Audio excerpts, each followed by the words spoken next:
असं आहे की वाढदिवस असला तरी मी जनतेचा सेवक आहे. माझ्या मतदारसंघाच्या लोकांनी मला निवडून विधानसभेमध्ये पाठवलेलं आणि राज्याचा एक मंत्री म्हणून मी आज जनतेचा सेवक म्हणून आज या विधिमंडळामध्ये काम करतोय, आज उपस्थित आहे. आणि म्हणून आयुष्यातला प्रत्येक दिवस प्रत्येक क्षण हे महाराष्ट्रासाठी आणि हिंदू समाजासाठी माझं योगदान असलं पाहिजे या ईर्षेने आज मी आणि या जिद्दीने आज पण अधिवेशनामध्ये उपस्थित आहे. ट्रिपल तलाकबद्दल आज चर्चा झाली, काय नेमकी भूमिका आहे?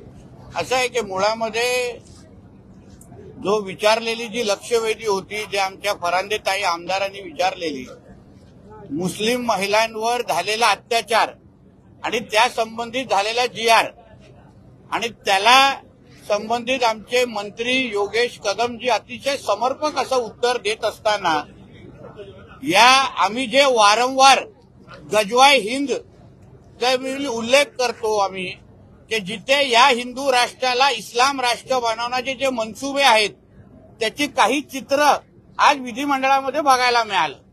म्हणजे एका बाजूला जो काही त्या मुस्लिम महिलांना फोनवर बोलून तलाक तलाक तलाक सांगून त्यांचं आयुष्य संपवलं गेलं, त्यांच्यावर अत्याचार झाला, त्यांना न्याय देणं बाजूलाच राहिलं. पण इस्लाम में क्या लिखा है, इस्लाम में तो ट्रिपल तलाक क्या ऐसा है, म्हणजे जसं का आम्हाला वाटत होतं की आम्ही पाकिस्तानच्या विधानसभेमध्ये बसलोय, कराचीच्या विधानसभेमध्ये बसलोय, भारताच्या विधानसभेमध्ये बसलो ना, अशी भावना आली आम्हाला.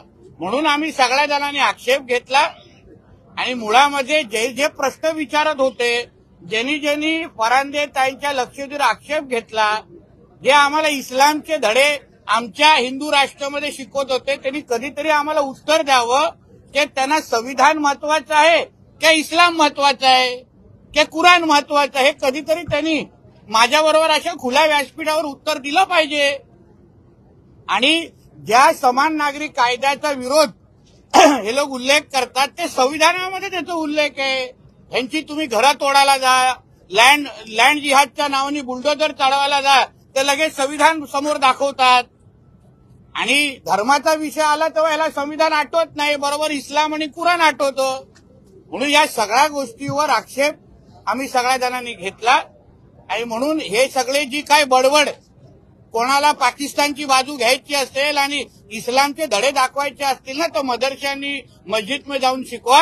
विधानसभेमध्ये येऊन या सगळ्याची बाबतीची लेक्चर आम्हाला द्यायचे नाही, ही आमची सगळ्यांची भूमिका आहे.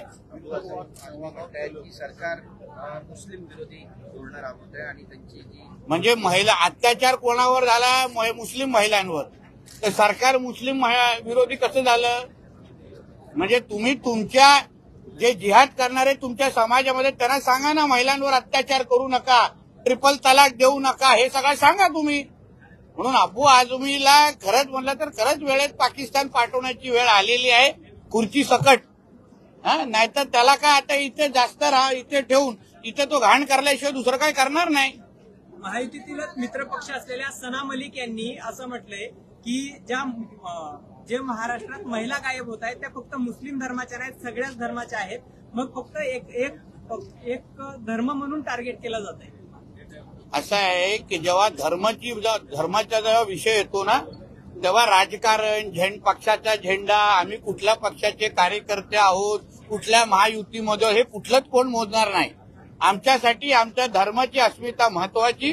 धर्मावर कोणी अगर आघात केला, कोणी अंगावर आलं तर आम्ही बीजेपी, काँग्रेस, शिवसेनाचे कार्यकर्ते नंतर पहिलं हिंदू म्हणून त्या लोकांना चोख उत्तर देणे ही आमची जबाबदारी आहे. आणि म्हणून कोणी अगर इथे येऊन आमच्या हिंदू धर्माची बदनामी करत असेल तर त्यांनी राजीनामे देऊन डायरेक्ट पाकिस्तानात निघून जावं.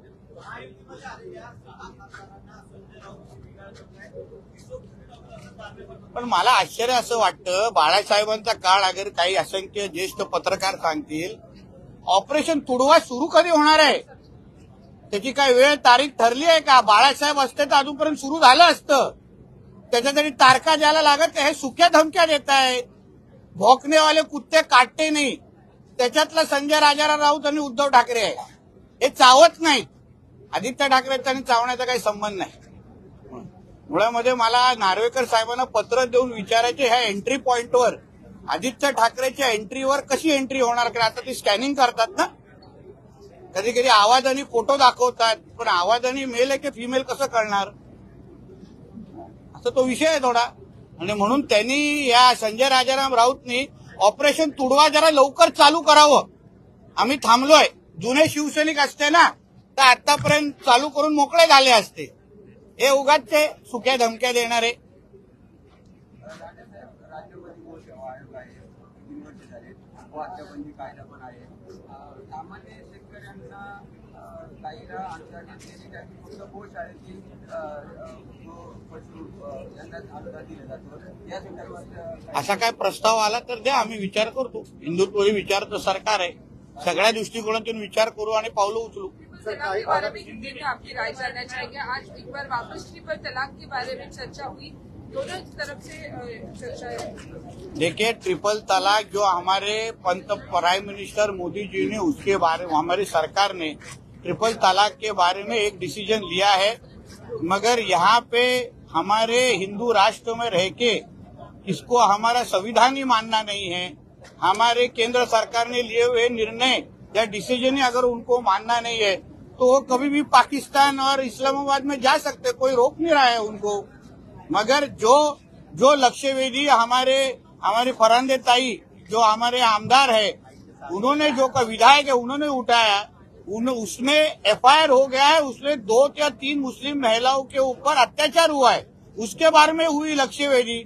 मगर सामने वाले जो मेंबर्स थे वो भूल गए कि वो संविधान को चुन के आए हैं, कुरान पे हाथ लगा के. या तो मदरसा में बैठे नहीं है, विधानसभा में बैठे हैं. माहौल तो मदरसा का ही बना के रख दिया था, उधर पाकिस्तान का ही बना के रख दिया था. ये आयुध में ऐसा लिखा है, कुरान में ऐसा लिखा है. किसको सुनना है कुरान में क्या लिखा है? खुद को बर्बाद नहीं करके लेना है कुरान में पढ़ के. इसलिए जो कुछ भी अगर उनको कुरान सिखाना है ना तो पाकिस्तान में चले जाए, इधर का कोई जगह नहीं है उनके लिए. शिवसेना जी के 6 सांसद चले गए हैं. शिवसेना के 6 सांसद शिंदे गठ में शामिल हो चुके. ऑपरेशन तुड़वा का ऐलान संजय राउत ने किया. मगर ऑपरेशन ऐलान हो गया है, मगर जब भी बाला साहब ठाकरे के टाइम पे ऑपरेशन तुड़वा बोलने के तुरंत 1-2 मिनट के बाद ही एक्शन चालू हो जाता था. ये तो अभी हम लोग घड़ी वक्त जगह सब बता के बैठे, कोई अभी तक ऑपरेशन तुड़वा हो नहीं रहा है. तो इसलिए जो हिंदी में कोई बोलते हैं ना, भौंकने वाले कुत्ते काटते नहीं है, उसमें सब ये उबाटा वाले बच गए उसके अंदर. वो अभी क्या है, कुछ महीनों पहले आप ही ने बताया था ना, भांडुप में गांजा की खेती है, उसका असर है. वो आप ही ने न्यूज चला है ना, भांडुप में गांजा का कुछ तो मिला है खेती ऐसा, वो अभी इफेक्ट दिख रहा है संजय राजाराम राउत पे. भांडुप का देवानंद है हमारा, वो ऐसा मत बोलो. ओ थँक्यू मॅडम. मला अशा म्हणत होत्या की जब भी हम मुस्लिम महिलाओं की बात करते हैं तो हमको बोलने दिया नहीं जाता, हमें रोक दिया जाता है कि हम मुस्लिम महिलाओं. इससे ही पता चलता है कि इस्लाम में महिलाओं का क्या स्थान है.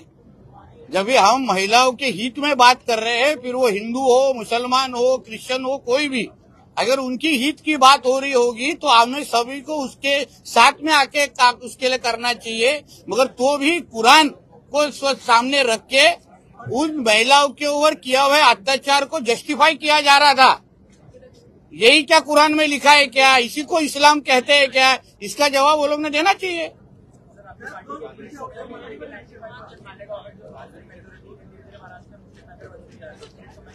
क्या बोले? हाँ, तो वही कम करने के लिए तो हम लोग सत्ता में है ना, वही करने के लिए तो हमारी हिंदुत्व की सोच की सरकार है. अभी 2025 में 26 में अगर 95 पे बोल रहे हैं ना, तो 2029 तक इसको, हाँ तो 95 तो साफ कर देंगे ना 29 तक, कीड़े मकोड़े वो साफ हो जाएगा.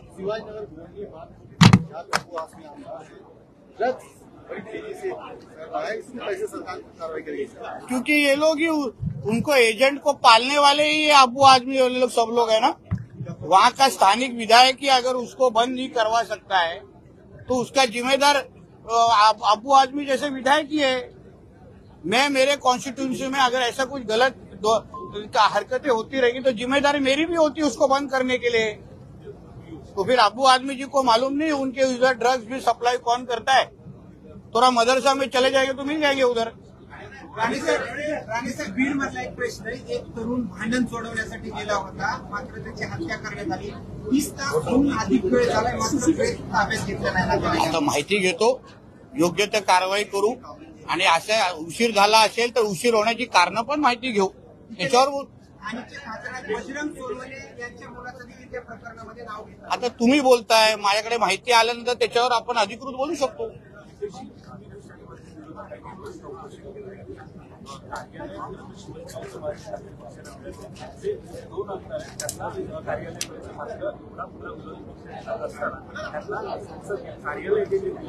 कोणाकडे विरोधी पक्ष नाही आहे? कुठला मोठा पक्ष आहे? अरे तो बचत गट आहे, पक्ष कुठे आहे? तू उभाटाला काय पक्ष समजतो? आणि त्याच्यापेक्षा बचत गटाचे मेंबर असतात. कुठलं तर पक्षपेक्षा तर मोठी गोष्ट झाली रे. उलटा आमचे कोकणातले मुंबई मंडळामध्ये जास्त सदस्य आहेत. विचार आमच्या विधान भवनाच्या पायऱ्यावरती बसून जेवण करतो. तो आता आपण कसं उत्तर देतो, भविष्यामध्ये कसं मी जाऊ शकतो ना. आपलं काम नाही ना ते. आपण राजकारण क्षेत्रामध्ये आहे, भविष्यवाणी करणं आपलं काम नाहीये. त्याला जाऊन विचार ना, मला काय विचारतो? त्यांच्या सकाळची चहा द्यायला मी नाही जात. आदित्य ठाकरे सर्वांना गद्दार म्हणतात, यावर आपण काय भाष्य करू? कोण? आदित्य ठाकरे आता सर्वांना गद्दार म्हणायला लागले. बरोबर, त्यांचा आवाज काढू का आता? गद्दाराचा अर्थच निघून जाईल. ते म्हणून बोलतो एंट्रीवर प्रॉब्लेम आहे. मला ते वॉचमॅन बोलत होते, सर इसका एंट्री एक्झिट में प्रॉब्लम हो रहा है, लेडीज फीमेल मेल फीमेल समझ नहीं रहा है.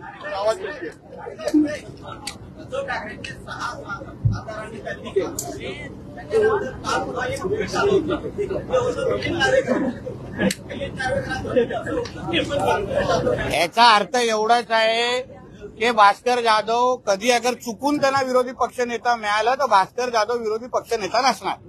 म्हणजे आदित्य ठाकरे बनणं कन्फर्म आहे. अगर मिळालं तर, ते काय मिळत नाही पण मिळालं तर. तसंच उद्धव ठाकरे काय राजीनामा देण्याचं ते काय नाटक चालू आहे ना. याचा अर्थच आहे की आदित्य किंवा रश्मी ठाकरेनं बनवा. सोपं आहे, ते आपसातच आहे. आम दो आमारे दो, बाहेर जात नाही त्याच्यापेक्षा. चला आता वाढदिवस आहे, मोकळं करा मला. चला, जय श्रीराम. चला.